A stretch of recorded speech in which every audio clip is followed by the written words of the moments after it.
All right, so hello. Good morning. Thank you for being here and not all looking really upset at the time. This is Level Up, how to turn your geeky hobbies into a career, with a slight addition of, or not. Just to let you know how this is going to work, we're going to go across with introductions. We're going to come back. We each have like 1 or 2 points that we want to make. After that, it's Q&A. There will be 2 people with microphones, Eric and Ariane, if you'd stand up. We have a half house. 1 in each aisle. So if you form a queue or raise your hands, they will make sure that you have the mic for the question. They will also ask you, queue in the aisles.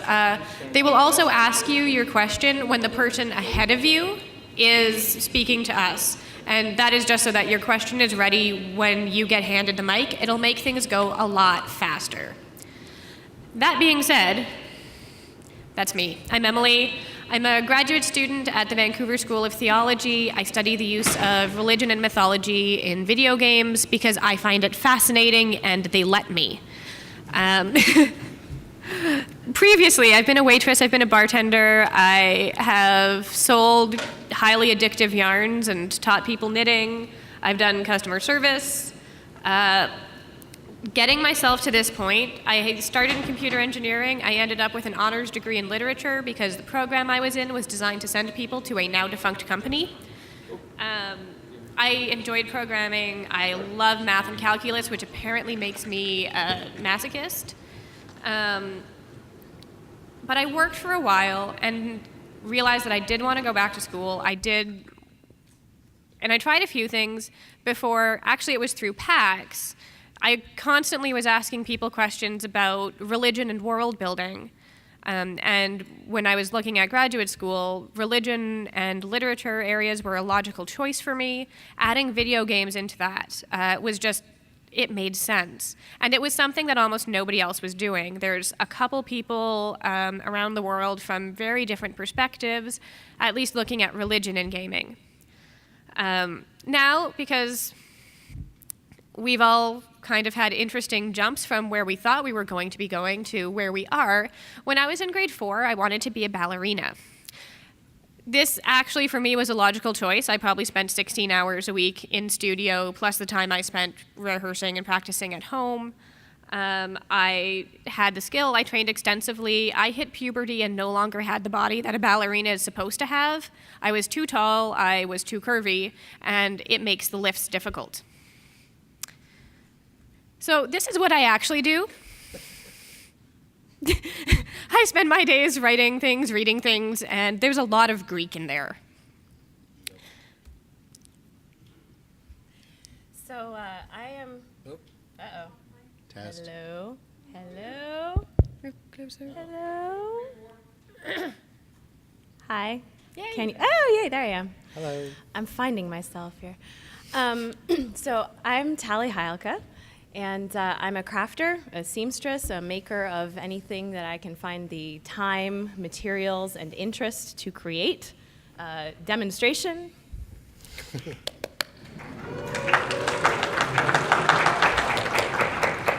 That's one of the things that I do. And I've always been making things, I've always been drawing, I've always been doing something creative since I was a child. My mother is a ridiculously accomplished seamstress. And I got into this as a semi-career because I went to school for creative writing. That was a thing to do. My mother forbade me from going to art school, so I did that. And once I graduated, I was deeply disappointed and upset that I couldn't get a job where somebody would let me be creative, because I was just kind of naive and impatient at that age. And so my getting into all of this crafting came out of 2 different things. I was depressed and mad after graduating about not having something cool and fun to do with my life, and so I started writing a crafting blog just for me. And at first, all I knew how to do was really make cards, and so I just started teaching myself new skills so I could post more interesting things, and that became just something that I would do every week to keep myself getting creative outlets. And at the same time, had started dating someone who was a member of Loading Ready Run, which will get talked about more later. And because of that, I ended up getting to be in some of their videos. They sometimes needed a girl when they didn't have their female cast member available. And that got me sort of involved in doing those things. And they have a really wonderful and supportive fan base that's grown over time. And I kind of stole that or borrowed it by becoming a token member of that Lure family and saying, oh, look, I'm doing this other stuff over here. So I started automatically with a few interested people looking at what I did, and that grew over time. And then I became involved with a big charity that Lure also is part of, called Desert Bus for Hope, and that also helped grow sort of my being known in circles that would be interested in doing things like purchasing my work and taking commissions. So that's kind of how I got into it, a combination of depression and luck. And now I have experimented with doing that full-time. I've done it part-time a lot, and we'll get into that more later, but at the moment, I am working to part-time day job type things and also doing this on the side, and in the past, I have worked at the university with international programs, done a lot of sort of administrative office support work in my professional, boring day job type life. That's kind of my other work background, so that's... Oh, yes, and when I was a child, I guess I have another slide, too. Yes. When I was a child, I wanted to be a teacher or maybe a famous figure skater. So I decided by the time I went to college that I wasn't going to be a teacher, and then I wanted to be a writer. And then actually, despite not doing any creative writing anymore, I feel like I just found a new creative outlet that achieves the same goal for me as far as satisfaction, just in a different way. That's me. Hi, everybody. My name's Andrew Ferguson, and as you can see up on the slide, I do a bunch of stuff. I kind of sort of have two parallel paths into this topic. One, I do a whole bunch of build and release tech work for video game companies like EA and Gaslamp Games. I'm a freelance contractor, so I can sort of do that wherever. And then when I'm not doing that, I'm a photographer who shoots charity stuff like Desert Bus for Hope, which is kind of how I met most of these fine people. I do photography work here at PAX. I cover panels for Loading Ready Run, Extra Credits, Cards Against Humanity, that kind of thing. Outside of that, I do everything else photographers do, I guess. Portraits, concerts, events. When I'm not doing that, I run a lot of events in the community. And, excuse me, sorry, I was out too late last night. Weren't we all? Saber Pulse was really good. When I'm not doing that, I help run events in the community. I've co-produced a yearly PAX party for a couple of years in 2011 and 2012 alongside my buddy Avery. I volunteer my time at the Indie Mega Booth, and this year I started spending some time helping out the Take This as well, the charity that's run by Russ Pitts and Susan Arendt.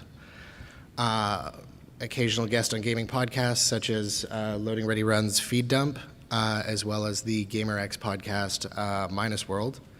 I have founded my own game jam alongside my buddy Michael Elliott called the What the Fuck Game Jam. And I stream regularly with my buddy Matt as one half of the Stream Bros. I am also very tired all the time.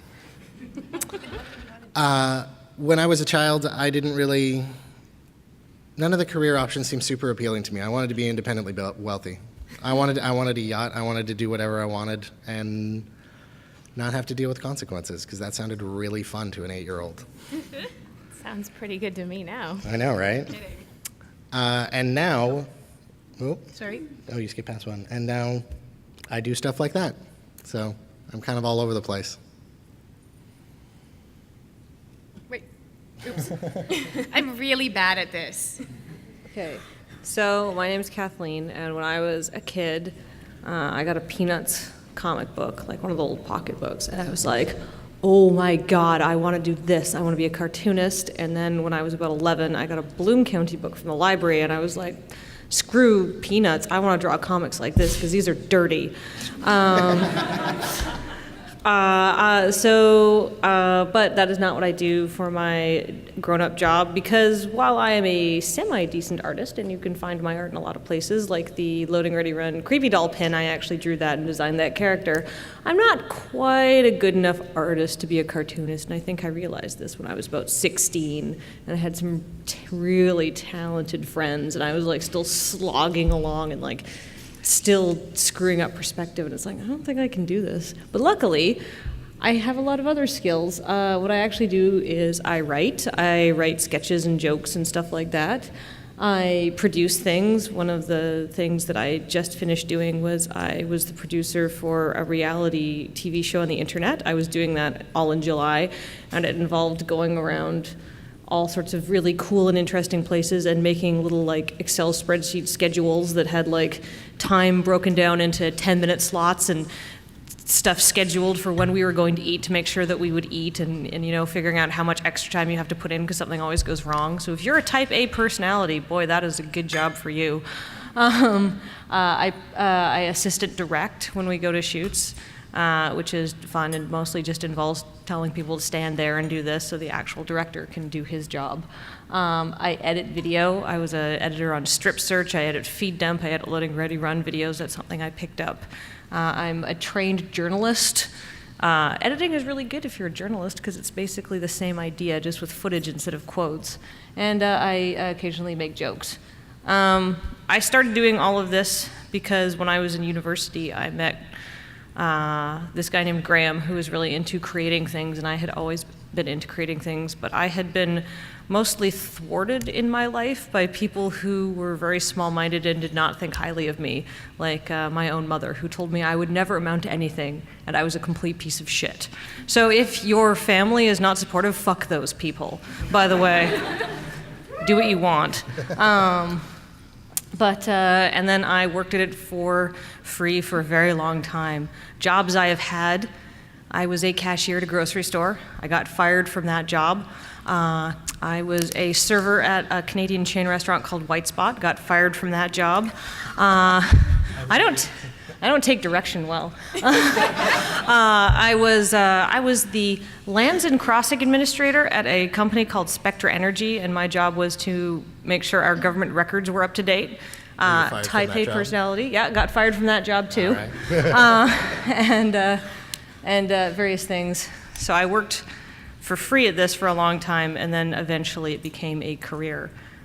So the TLDR is just practice, I guess.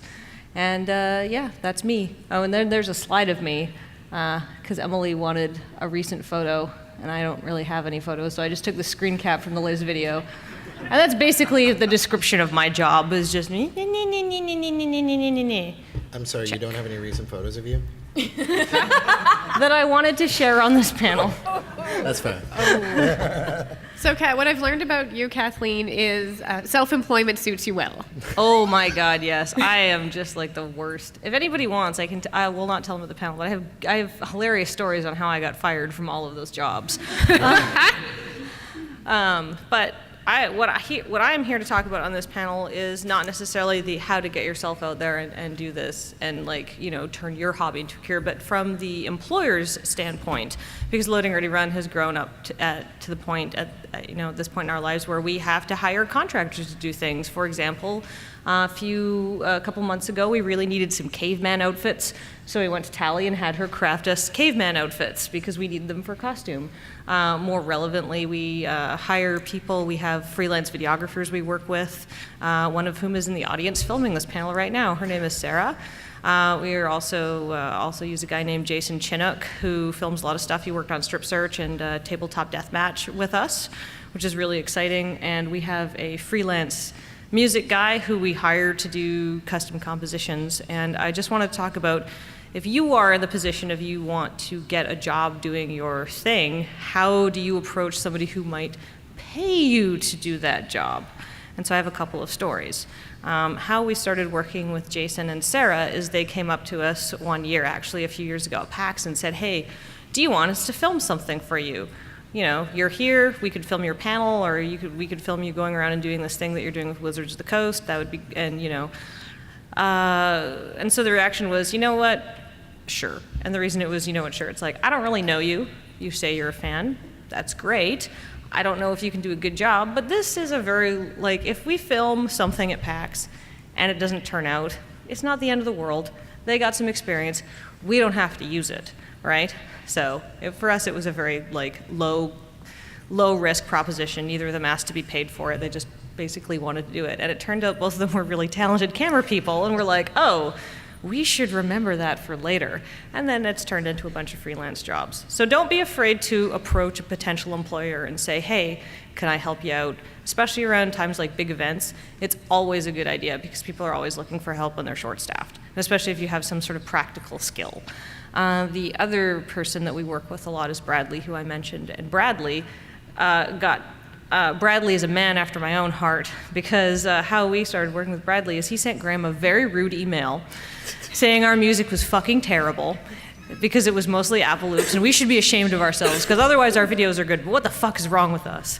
I remember he told this story at Lurcon, didn't he? Yes. Yeah. I'm abbreviating it significantly, but Graham was like, you know what, yes. And so he wrote him back an email saying, yeah, I know, but none of us here are musicians. We don't know what we're doing, and can you do any better? And then Bradley, to his credit, responded again saying, I'm so sorry, I was drunk. And I can do better because I am actually a trained musician. And Bradley's a really fucking talented musician. Like, he's done all of our custom music. He did all of the strip search music. He did all the music in Tabletop Deathmatch. He's done a ton of music in just incidental videos. Like, he can do things from, like, bluegrass to jazz to chiptunes. He is truly a talented musician. And the work, he has gotten enough experience with us that he has been able to go out and work with other companies and do other compositions for them. And so we kind of gave him his break, I guess. Not that he needed us to give him a break. If we hadn't have hired him, somebody else would, because he's very talented. But so the moral of that story is, maybe don't send a drunk email, but do send an email saying, hey, I noticed that you do not have this thing that I am good at, and can I help you do this thing that I am good at? Here's some samples, here's my portfolio, here's what I can do. And it's always a good idea just to put yourself out there. And you may not get paid for it right away, but that's Andrew's purview. One thing that I just want to append to the end of that is if you're going to just pitch people like that, have a demonstrable body of good work. Because people do show up and just say, hey, I'd really like to do this. Oh, cool, can you show me something you've done? It's a little awkward. But I'm kind of, in my less day job career, my more photography side of things, I'm doing a lot of what Kathleen just mentioned there. In terms of approaching people and saying, hey, I do photography, here's what my work looks like, I would like to do stuff for you, do you have any options for me to do that?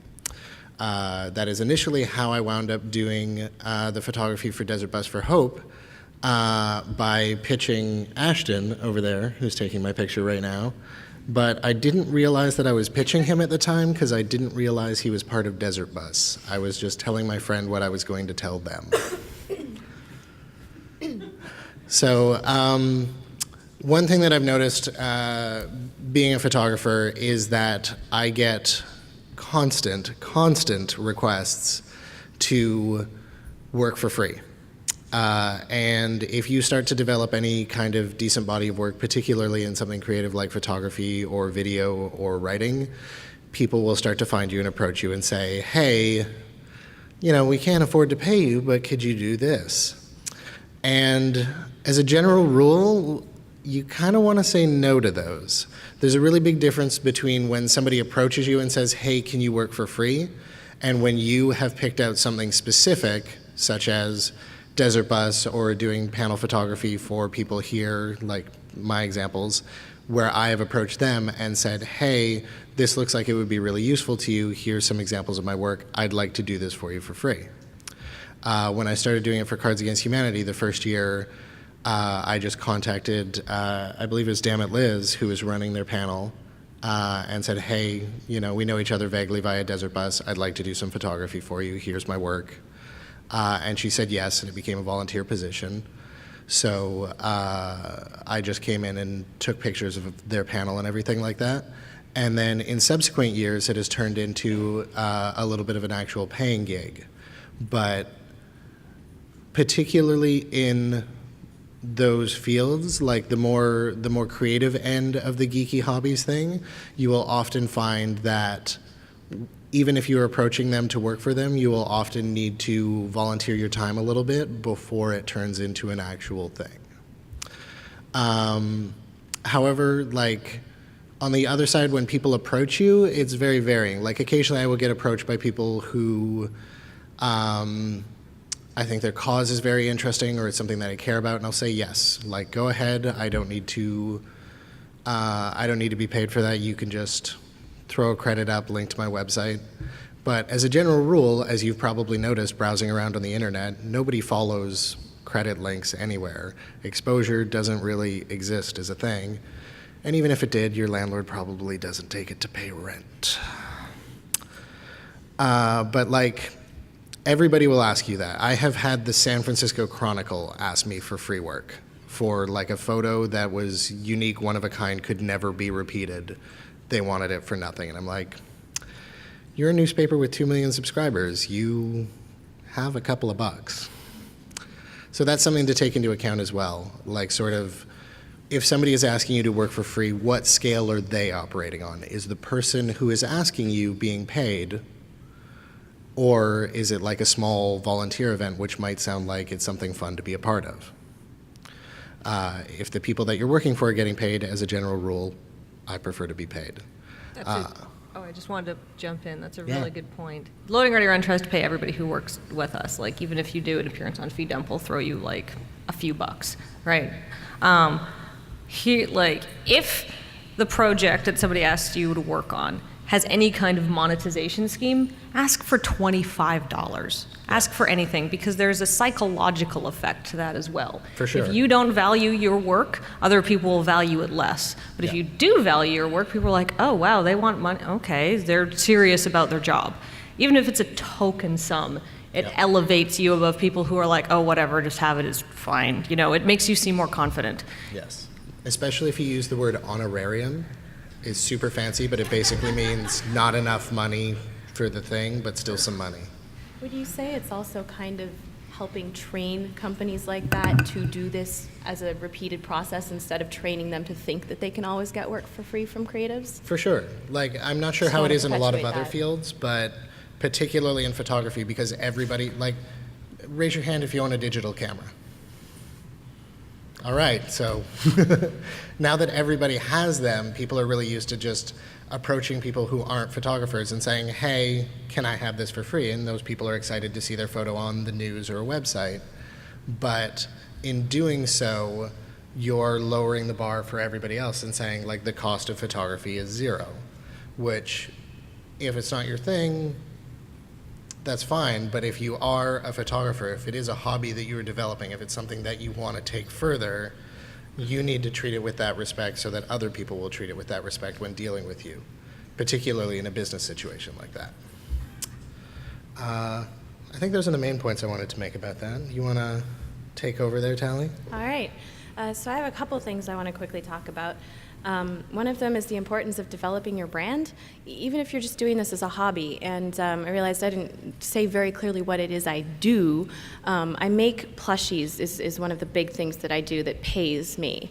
And I do commission work, and I have an Etsy store, and I have a blog, talliestreasury.com, where I post craft tutorials, and I have a Patreon for that. So that's something I put out for free, but it does get a little bit supported, and then the commissions and the numbers of plushies. Some of them one-off, and some of them, for example, doing 50 Dimetrodon plushies for the Double Clicks for their Kickstarter, and for Loading Ready Run for their Kickstarter. Those make for good photos. They do. I love taking pictures of 50 Dimetrodons playing on the slides at the playground. Those pictures will be up on my blog soon, by the way. But I started. So I guess the easiest way to put an example of this is I started when I was on Twitter. I went by at Tally_LRR, like all the rest of the Loading Ready Run people did. I wasn't any technical part of Loading Ready Run, but it was the main context in which a lot of people online knew me as not just some other person. So I used that. And partway along the way, as I started to develop my blog more and my crafting more as my thing, I changed that Twitter handle to @Tally'sTreasury, which I decided would be my Etsy store name. And I've gone by that ever since. And just little things like that where you get that name out, because I realized that was the name I wanted everybody to remember, not because I had a problem with Lure, but because it was mine, and it would have to do with my specific work, which is what I wanted to promote. So I mean, most of my brand getting it out there, it's not something I'm brilliant at, but it's mostly social media and online. And I think one of the main important things is to find one, have it, and stick to it, and make sure it's something that is easy to remember, easy to say, and has some sort of visual that goes with it. So like I have my little monster that's on my business card and appears in my avatars, various places, and that kind of thing. Just being consistent and starting from the very beginning, because visuals and a name will lock into people's memory as well. And then you can take that and combine it with getting your name out there and making a lot of friends and connections who are doing creative things as well. You'll notice that all of us up here are sort of like interlocked in what we do, not because we started that way for most of us, but because we got to know each other along the way. And, you know, I pitched Dimetrodons to the Double Clicks because I'd met them and they had some context for who the heck I was. So it was a little bit of an easier pitch than just out of thin air. And you do have to pitch out of thin air sometimes, and you will get rejected. I've had people turn me down and say thanks, but no. And I've had people like the Double Clicks be like, oh my God, yes. And so you'll get a mix. And even the people who turn you down, if you have a good, memorable name, brand of some kind, they might be like, no, but when they do need something later, they'll think, hey, that person could do this and come to you. I've had that happen too. So it's important to build that up. That's something that's actually a little bit of a neat psychological trick relating to advertising. Ads aren't supposed to convince you to go out and buy a car or buy a boat or whatever. It's to convince you that when you do want to go buy a car, you go buy that car. So having that stick in your mind, like Tally does plushies, a year later, I need plushies. That's where I go. Which can also sometimes be a reason to do a little bit of work for free. Not when you're asked, but when you volunteer it. Look, I made you a thing because I like your stuff and I wanted to make you a thing. And then they'll remember with that thing sitting on their desk looking at them every day being cute. Oh yeah, she does that stuff. We need some things made. Let's ask her. Yeah. The other thing I wanted to briefly address, and if anybody's interested in the Q&A later, I can go into this more, but is the idea of when you do creative work, a very common thought, phrase, goal is, you know, I will do X, Y, Z on the side and make this my hobby until that dream day where I can quit my day job. And my suggestion is consider maybe not quitting your day job. And I don't mean that as a negative. I mean, it's a really good idea if you ever get to the point where you're thinking you want to make this into a solid career for the future, to, if you can, find an opportunity to experiment with that for a while. If you have a day job that will let you go on leave for a while, or you have one that you're not going to stay at forever anyway, and you could get, say, you did a contract, this is what happened to me, you did a contract job, and you were able to then get on EI for 8 months. And I'm like, I'm going to try my crafting now full time, see what I can do, because I've got the bills paid for 8 months, so let's do that. And if you can perform that experiment, that's a great opportunity to see whether you can make a go of it, A, but also B, see whether you want to make a go of it. Looking at something like doing your creative job every day for work looks great when you're sitting at your computer at work, not loving your day job. When you're actually doing it, it becomes a different thing. There's stuff that you may not have considered at your day job at your computer. For example, when you're working for yourself, it's not just a matter of the things that we all think of in advance, like I will have to figure out how to pay my tax contributions, all of them as well, and I will need to make sure I get out of the house every so often so I don't go stir crazy and I actually socialize with other people on occasion. It's also things like when you're working from home, you're paying the electricity bill for the full day, where normally your job would do that. You're buying more toilet paper, where normally you'd go to the bathroom at work. All those little things that add up actually can make a difference. And you also have to be everything.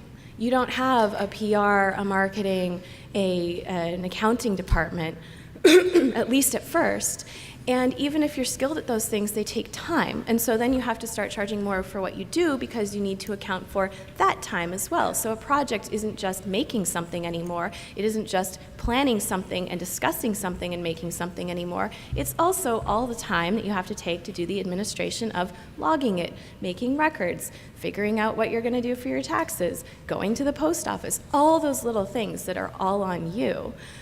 So it's good to, if you can, experiment with that and find out whether it's for you. And you may find, and this is what I've decided for the moment, that you love doing this, but it's too stressful to be your full-time job and not have another reliable source of income, where if you're sitting at your computer for 10 minutes looking at Facebook, everybody does that at work and it doesn't matter. If you do it at home when you're working for yourself, you can, but you are actively losing income every single second that you're not working for yourself. Nobody's paying you $14 an hour, regardless of what you do.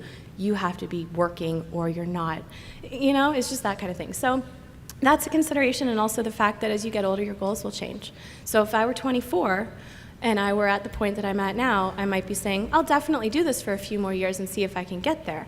I'm 29, and my husband and I have started talking about wanting to start a family in a couple of years. And so we've had to have serious discussions about which goals come first. We don't think we can do both of these things at once. If we want to have a baby, we need to get to a certain point financially and in other regards and plan for that. It's going to take a little time. We don't want to have kids when we're 38 or something. We need to start on that path now. So I'll put X aside for now, do the other thing first, and then so your age can change what your goals are, and setting something aside and maybe coming back to it later, because people change careers when they're 50 now, is totally a fine thing. And if you're like me, you're not going to stop doing your fun stuff in the meantime. So that's part of what my brain process has been lately, and I'm happy to talk about more of that if anyone's interested. Cool. All right, and I'm going to try and keep this really short just because we want as much time as possible for the Q&A. But a quick show of hands, is there anyone here who is specifically interested in academia? There's a couple. I have a few very, very short things. If you are currently in your undergrad, this is your job. This is not your average college student life. What that means is you need to make an impression upon your professors, because these are the people who are going to be recommending you, which means you don't show up to class in sweats. It means you show up to class, it doesn't have to be fancy, but jeans and a t-shirt, as long as they're not ripped and torn, does look a whole lot better and means you will be taken more seriously. The other big piece of advice that I have is, and I mean, I have an honors degree in literature and then graduate school. It's reading intensive. It's humanities are just like that, and you have to do it all. You might have a couple of things that you get to pick and choose, but not only do you need to do those readings and do them well, you have to read beyond that. And the point I cannot stress enough is this is your job, except you're the one paying to do it. And that's why I stopped going to school. And with that thrilling beyond endorsement. that, Yeah. the thing I did want to talk about is, and I mean, I can talk about how to move within like undergraduate to graduate work, either in the Q&A or afterwards. But the other thing is, academia is a very small world, and we work in very, very narrow parts of it. If you want to make the jump at all from being known within a narrow part of academia to actually being able to potentially work outside of it, one, you are an academic. Most of your work is not going to be paid separately. It means that I'm in contact with a couple of different gaming companies because I was asking them questions about religion, and now they're asking me a couple of questions just to bounce ideas off of me. My general thing is, if I can answer this in like one email, like this is less than a 500-word thing, I will just, as soon as I have an answer, bounce it back. We are expected to be able to do that. It is separate if you are looking at a contract with someone to actually do anything more intensive than, you know, you are an expert in this field, I'm bouncing questions off because you're an academic. We are expected to share our knowledge. Mm-hmm. So it's a very different kind of point. But to get to the point where people ask you that, so I had been coming to PAX. I had all of these questions about religion and gaming and world building, had been talking to gaming companies, so I put together a panel, and I submitted it thinking, what the heck? You know, there are some credentials behind this on paper. I am a graduate student specifically in this area, like in religion. That can be verified because Andrew got a hold of me, and this is how we met. A friend of his, Michael Elliott. Was this last year? This was 2 years ago. It was 2 years ago now. With Michael Oh my Elliott. God. We've known each other for so long. Yeah, you should finish this up real quick, and then we should dive into Q&A. And then we'll dive into Q&A. Who had he studied religious studies and philosophy. He had been publishing things online about religion and gaming. There was an entire body of work that when a random person came up to me and said, so we'd really like our friend to be able to help with a Q&A, I could go follow it, find the paper, find the work, and be like, actually, does this guy want to be on the panel? Because this is exactly the kind of things that we're talking about.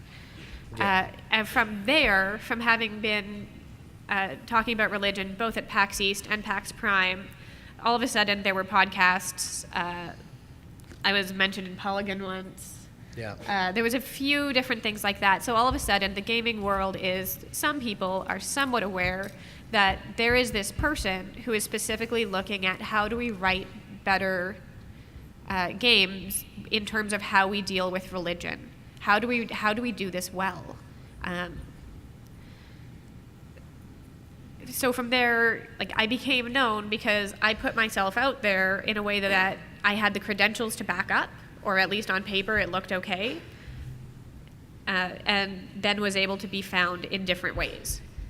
Making that jump, being able to go, okay, well, I'm sort of doing this is what I want to do, these are the questions I have, find the venue, whether it is PAX, whether it is anything else, getting people to link to your blog, posting academic papers, rewriting your academic papers for public consumption as opposed to academic consumption, and get it out there. That is how people will learn, and then someone somewhere will be able to say, actually, there is someone who is really looking at that. And that was, the only other thing I was going to say academically is be prepared to jump paths. I've gone from literature to theology, probably next is religious studies or cultural studies. Especially in the humanities, don't be so narrow in your idea of this is how I'm going to do it that you're not able to do it. You find somebody who says, that's interesting, I will take you on as a PhD candidate, and you do it in whatever they're telling you to do it in. I think that's actually really good advice for any field. Be Yeah. open to the idea that the way that you've thought you want to make your hobby into a career might not work, but maybe you can take your creativity and apply it in a different way somewhere else. Be For sure. open to that possibility. With that, So, yeah. it is Q&A. Yeah, if we could get, I believe Eric and Ariane have microphones. So if you guys want to raise your hands, if you have any questions for us about... They Well- were just going to make two, make two Qs, Oh, are you going to and do they'll two be cues? there, Yeah, 'cause do it'll it. be You guys are easiest. human microphone stands.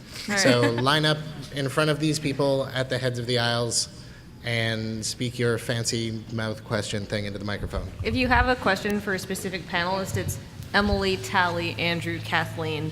I'm the boy. And The if, token boy. if not, one of us will answer your question. Yeah. All right, you want to start us off over there, Eric? Hi, so I've been working on games for over 10 years and had my very first game that I kind of released, and people were like, well, that's really good, but where's the plot, where's this other stuff? And I'm like, oh, you're right. And so I kind of put that to the side, and in the meantime, I've churned out a bunch of other stuff. But there's that one first love that's been sitting there. Yeah. And I finally have realized that the reason I haven't gone forward to realize that full dream of what I wanted that to be, even though I now know what that plot is, and I now know what I want it to be, is that it's a little overwhelming for one person. So I was like, oh, I know. I'll make this easier. I'll get a little, I'll freelance somebody to do some art, and I'll freelance somebody to do some composing, and, I'll actually make this into something that is worth playing and has a wider playership. So I went to PAX Dev this year, and I went to the thing on insurance, and I went to the thing on legal advice for indies, and now I'm like, well, shit. Bringing on a team is actually going to make this harder, not easier, because there's all this red tape and trademarks, and I might get sued, and blah, blah, blah. So any advice on Yeah. Is it easier with a team, or does that just make it harder and I should just do it alone? If think it's both. something, it could go either way, but I think like if it's your dream project, my general advice to people in game development, like because doing the game jam and working in games industry, I do a bunch of that now, is don't do your dream project as your first project. And so you sort of made a really good decision when you worked on it for a little bit and then put it aside and learned skills doing other things. But if it is your dream project, what you may want to do is look into alternate ways of realizing it, or de-scoping a bit, like just sort of shrinking it down, perhaps building the first part of it and seeing if that's, like you'll see a lot of games now will do like chapters, or they'll release like a tech demo preceding a Kickstarter to sort of see if it's financially viable. You may not need other people. Like, there's a lot of resources for stuff like that. In your case, specifically for games, like, there are a lot of assets available for that, from music to models to sprites to whatever, that you can use that are either free to license or cheap to license, particularly in the case of music that you brought up there, looking for a composer. There's a ton of that, and you can just spend an afternoon browsing through music and find stuff that's perfect. There's a really good website called Audio Jungle that's Yeah. very cheap, and I They're recommend good. you look at it. As an example, are you familiar with Braid by Jonathan Blow? Yeah. All of the music from that game he just found on one of those sites. It was not composed specifically for that game, and it sounds perfect. It sounds like it was made for it. So I would say give that a shot. Like, take a look around for resources that will allow you to add in that content without having to build it from scratch. Can I just jump in with a quick Yeah. management thing? One of my big jobs at Loading Ready Run is the sort of one of the co-founders, Graham and Paul, are very creative, very that kind of person. They can just like, they have a vision and they can realize it. And one of the jobs that I do is when I'm going and doing these producing and assistant directing things, is I'm handling the administration work of the how we are going to do this and how this is going to happen, and then what shots we are doing, and communicating that to the camera people. And there is, if you want to do a bigger project, consider bringing on a volunteer just to be your producer. It will make things That's go. the thing. I have a day job that I love that I don't want to quit. And my day job is I am a manager of lots and lots of people and money and stuff like that. So like I'm used to project management. So that was why I was like, oh, maybe instead of being the writer and producer and blah, blah, blah, like I manage other people to do it. But then it got legal and insurance and Okay. I don't know. So it sounds like there's a lot to think about. Thanks. Might No come problem. talk to you later. Ariane, whoa. Maybe? Yeah, there we go. I wanted more specific advice, or would like to ask for more specific advice about being open to changing paths because I'm a programmer and I love programming. I tried it, but then I got into programming because I wanted to do game dev, but I don't really like game dev so much. So you all changed paths pretty much. I think pretty dramatically in some cases. How do you be more open about that? You want to? Do some research first. This is funny because I'm telling you guys more about my current life goals than I've said to like my mother still, because it's been a while since I had a long conversation with her. I can put her on speakerphone. Cool. She might be watching us. Okay. She follows me on Twitter. I'm not that I brave. think- Anyway, right now I'm in the process of doing some research looking into that, and I found a thing called industrial design that I'd never heard of until a few months ago, and suddenly went, that could be a way to take what it is that I love doing for myself and put it into working for someone else, and have it still, parts of it are going to be a boring day job. Every day job gets that way, even when you're doing what you love, it's work. But that might be a way to kind of combine what I want to do, at least creatively, with still working for some company that'll, worry about my taxes and pay my bills on time. And so just, I'm in the process of researching schools and whether that would even be a good goal for me. So I think the first step would definitely be, once you have an idea, to do a lot of research before you jump into it, to figure out whether you do think it's actually going to be something you'll like, and find out whether A, there are jobs in that field and how you can get them, if going to school will actually get you one, and talk to people in that field to find out, whether it's going to match your interests. Another thing, particularly as a programmer, if you want to continue programming as well as jumping out of game dev or into other areas, think about aside from gaming, the areas that interest you. It could be something like there's a process, say, and I'm actually thinking about a friend of mine here, courier services, that he uses all the time and might someday go, that's actually interesting. I wonder how they do this. That's an area to program in. Sorry, just are you looking to get out of game dev or out of programming entirely? Out of game dev. Okay. I love programming. I really should have started it sooner. Oh my god, dude, just start browsing around GitHub and seeing what looks interesting. Like, there's so many good public projects on there that you can fork and contribute to and build up sort of a body of work in non-game dev. But also, like, are you on LinkedIn? Yeah. If you, like, specifically in the case of software development, if you develop your profile there really good, like, I get recruiters calling me all the time, and you can kind of just put those guys to work for you and say, look, I'm interested, I'm looking, here are my expectations, I don't want to work in game dev. Can you find me a job in business-to-business startups or finance programming or whatever? And they'll go and do that legwork for you, and they'll come back and they'll be like, hey, I've got 5 options, how do these sound? Eric just reminded me something that's very relevant. We have one friend, he now works for Amazon.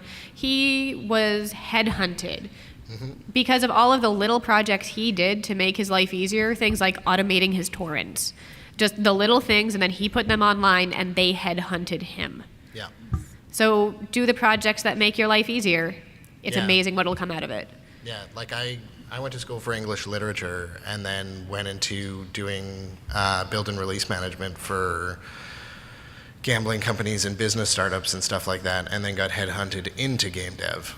So I kind of went the other way, but it's that same, if you have a good body of work, don't be afraid to say, like, to recruiters or like when looking for jobs, saying, like, I don't want to do these anymore, I'm looking to move outside this. Thank you. Thank you. Hi, thanks. Oh, we lost a mic. Mic down. Hike down. Hello?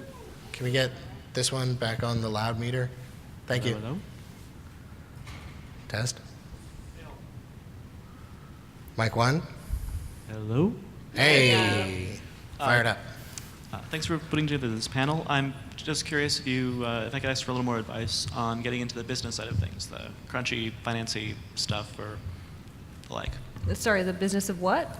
Sort of the business side of the industry. You mentioned that all this cool creative stuff and things. If you have any advice on getting into the Are you looking, like, when you say the business side of things, are you looking to be like a project manager or like a business manager for a creative person? correct.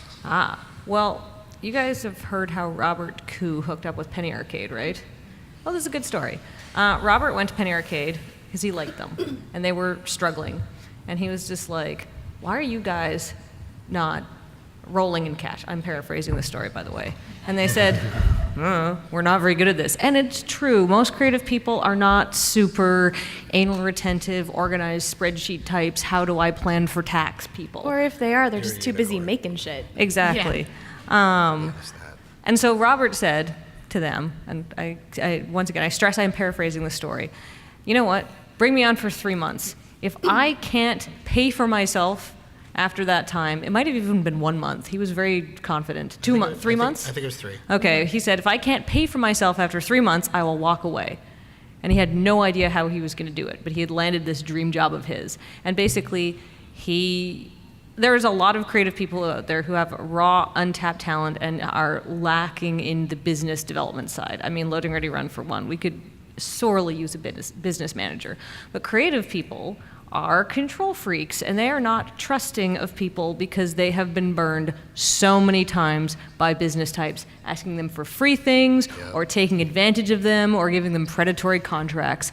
So what I recommend is you try the Robert Koo approach and say, I would like to work for you for free just to prove that I can do it, or, you know, I will help you sell this thing and I will take a small percentage of profits because I don't work for free, or whatever arrangement you think will be the best, and just say, please let me prove myself to you that I can be a valuable asset, and I am not going to try and rip you off, because I guarantee you, creative people have been ripped off so many times they're very, very wary of business deals.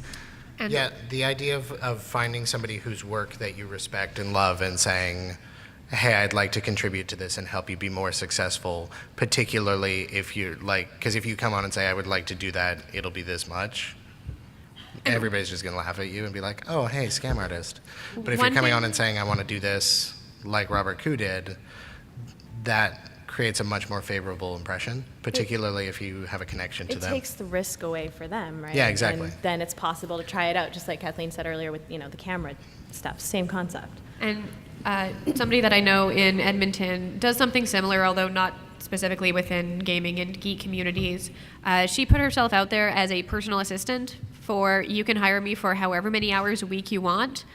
This is what I can do. I have some training in bookkeeping. I have training in this. I have training in this. So is this She had person spent in Edmonton? Edmonton. Damn it. She had spent 2 years working for Canadian Blood Services in a business sense. She has some training in marketing, not a ton, but enough that she was doing better necessarily than they did. Put herself out there. You will have X number of hours or X number of weeks free, and after that, these are my rates, period. If you need me for even longer or something more intensive, we can renegotiate, but this is my base rate. Because she was doing it for a whole bunch of different people, including actually my best friend Anastasia, who is crazy busy, and also a very creative person who always has so many things up in the air and sometimes forgets things like, I should have bought a plane ticket to go to a conference. It's happened. We're just coming up on 10 minutes left, so let's cut this a little short. We may have to move a little bit faster, but I really want to answer everybody's questions if we can. Yeah. Thank you very much. Good luck. Hi. So, Nice shirt. thank you. So, what I currently do for my source of income is I'm a contributor towards Team Fortress 2, but the way that is done, like all through, pretty much kind of like gambling on the Steam Workshop, just like putting something up there and like hoping it gets added into the game. Yeah.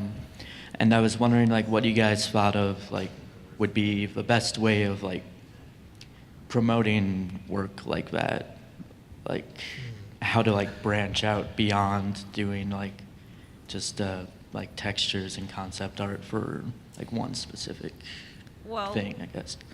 right now you're asking like right now you have the problem that basically every app store developer has. Yeah. Like, maybe buy it. It's out here. Can you find it? I think it would be like, what do you want to do? I guess Yeah.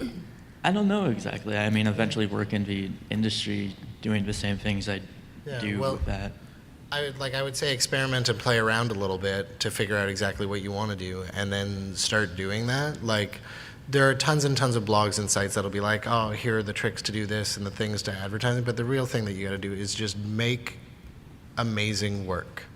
And it's not the answer that anybody wants to hear, but it's just keep doing this thing until you get really good at it, and then people will be like, hey, this guy's really good at it. Like, I've been doing photography for 10 years at this point, and I did it for probably 5 or 6 years before I looked for a single paying gig. Like, because it was a part-time hobby, like, I put quite a bit of time into it, but like, if you are starting to get stuff that gets traction on there, you can talk about that. You can write a little bit about how you've succeeded in that store, and that'll get you a little bit of attention. But it's that principle of being so good they can't ignore you kind of thing. Do you have a website and a portfolio? I do not have a website. That is problem number one. One. A domain's $12, and you can probably get a server to host on it for $5 a month. Like, if you don't have a .com with your work on it, I can tell you right now, I'm probably, like, just me personally, if anybody comes to me with something like that, I'm gonna forget. But if you have, like, I'm alexhawkins.com, I do modeling, here you go. I'll remember that. It's quick, it sticks in my mind, I can check it right away. Whereas having to go dig for it, like and to a certain degree, it's something that I consider to separate people, people who are treating their work professionally versus people who are not. because you're willing to put a little bit of time and a little bit of money into having a better web presence. And you don't need to know how to do web development. Just hit up like Squarespace or something like that. It's having something, because you're in a really crowded space where everybody wants theirs. So anything you can do to make it easier for other people to find your stuff will help. Thank you. Thanks. Hello? Yeah. So generally, a hobby is something you do on your own for fun, and Yes. a career is something you generally do basically like to pay the bills. So as you turn your hobby into something that you do to pay the bills on a regular basis, does that sort of like take the fun out of it? I'd be interested to just hear your experiences with that process. Ladies and gentlemen, Kathy. I have an answer. Yes and no. I think I'm good at this, aren't I? Are you clear on I what should an become answer a professional panelist. It's something to be careful of, and I would suggest, in tandem to a lot of the other things we've talked about in the answer you were just giving, do this because you love it. Find something that you really do enjoy, and if you're going to try and turn it into a career, make sure it really is something you are passionate about, because you will be staying up late, doing it all the time, constantly, and sometimes getting tired of it. I still love what I do, but it does stress me out, and it has an impact on, say, my personal life and my relationship with my husband. We never just chill together.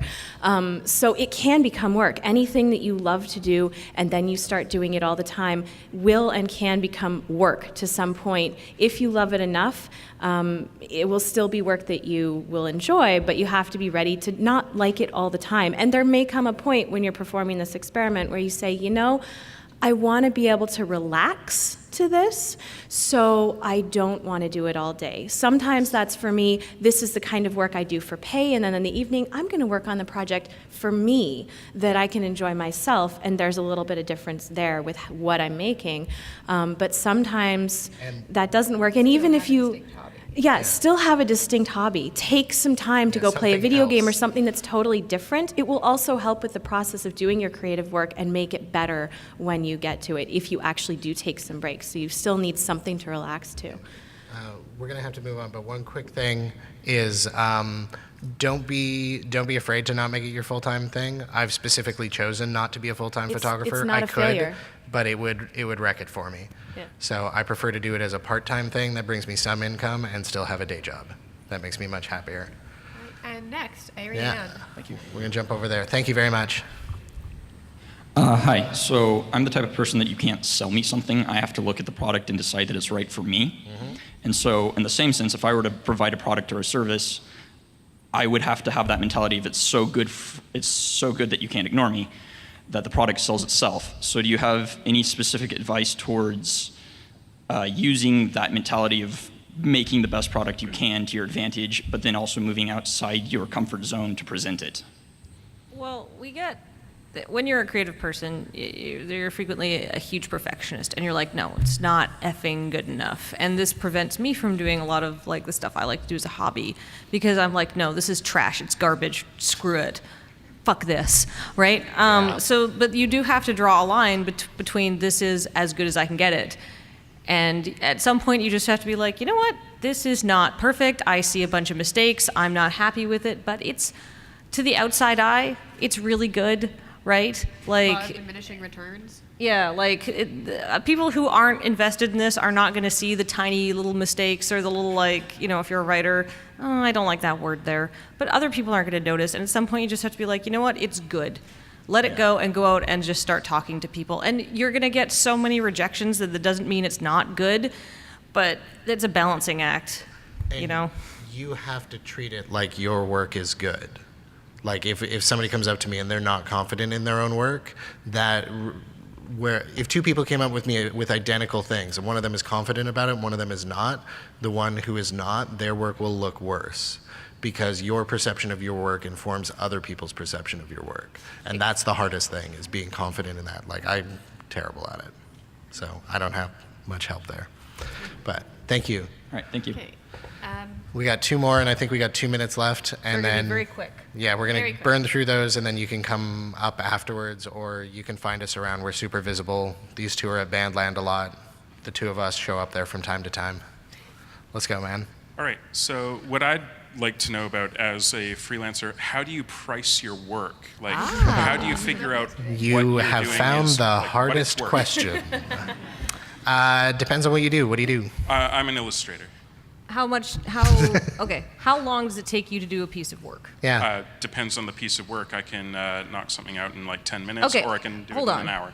I need you to give me a 8.5 by 11 full color. No, I want an 11 by 17 full color of me and 3 other people because we're a band, and I want an awesome poster for our tour. How much is that? Oh. Okay, well, how many hours? How many have hours? these conversations over email because it gives you time to think about it. I use that trick all the time. But decide on a decent living wage for yourself. Make that your hourly wage. And then, particularly in the case of stuff like that where it's visual and it might get reused, like in the case of photography, the scope of how big it's going to be used goes into my quote. So if it's just going to be on a website versus website and print, if it's going to be used internationally, if it's going to be seen by 50,000 people or 500. And, oh God, there was one other component to that, but it's gone. Tally, go. Don't forget if there's any admin or processing with this. Yeah. I mean, yours isn't necessarily physical. If it is a print and you're shipping it out, don't forget to account for that work and time. And also don't be afraid to fiddle a little bit with the pricing over time until you find the sweet spot. You won't necessarily hit it right away, and it'll take some experimenting. General rule of thumb that I've heard before, if you are getting so much work, you're flooded with it and you can't keep up, you're pricing your work too low. Yes. If when you get a request and you send them back a quote, you're just not getting work, everybody says, okay, that's too high, and you're not getting anything from anybody, then you're pricing it too high. So if you can find a middle ground there, you're usually, in the right range, and you can play around with that. There's sites too. Like there's one for photography that just lists, it's like a Tumblr, I can't remember the name of it right now, but it just lists hundreds of different publications and sites and what they paid and for what work. So that'll help too. Cool. Are Thank you. we good for the very last question? Can we do Yes. that? Very Excellent. quickly. Thank you very much, Ben. Thank you. Hi. So you've spoken a bit about how amateur photographers or videographers or even plushie makers could eventually get work in GoPro. Are there other opportunities for creative writers? Yes, there are definitely opportunities for, as a person who primarily makes their living writing, there are definitely opportunities for creative writers, but it's a very crowded field, and you have to be very good at your job, and you have to be prepared to do it for free for a lot. What kind of writing do you want to do? So I'm writing a novel at the moment. I have a critique group and that sort of thing, but thinking of branching out to maybe YouTube series or something like that. Okay, well, writing is a very small component of any kind of... So if you are a good writer, and if you want to master a different medium, which is what I recommend is just sit down and figure out a show that you like and why you like it. And for me, because I write a lot of sitcom stuff, because we have contracts to write sitcom stuff, I watch a lot of Archer. And I watch a lot of Archer, and I take a lot of notes, and I think about how the scenes are paced, and what makes them funny, and how they do callbacks, and how the action builds, and basically just go through and break down something that's good piece by piece by piece until you can understand it, and then you can do it yourself, because you just have to teach yourself that craft. But if you can get to that point, then you can be like, hey, I'm a really good writer of X. And then you can send them an example, and if you're good at it, people will be like, yeah, I do want to hire you as a writer. But then it just comes back to that pitching and going out and finding people. Yeah, cool. I actually have a specific resource for you on this. It's a little more geared towards freelance copywriting online, but a friend of mine, Nicole Dieker, Dieker, she's at Hello the Future on Twitter, has been doing a lot of freelance writing over the past year or two, and she's been doing a lot of writing on her own and for pay about how she has turned freelance writing into a career. And there is a really great blog called Ask a Freelancer. Just look it up Oh, on yeah. Google. It's an excellent resource. Yeah. Also, And it is, yes. If you It have is, things you Nicole. already want to write about, like your novel, and you have stories in your head, maybe you've considered this already, but you could look at the ideas of obviously self-publishing. A lot of people do that and sometimes have done very well with it.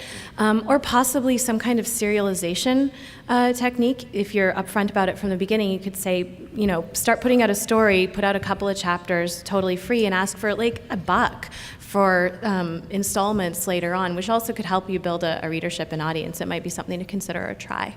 Okay, great. Thank you. Thank you all for coming. Yeah, thank you everybody for coming. And good luck with all your creative endeavors. Yes. Yeah.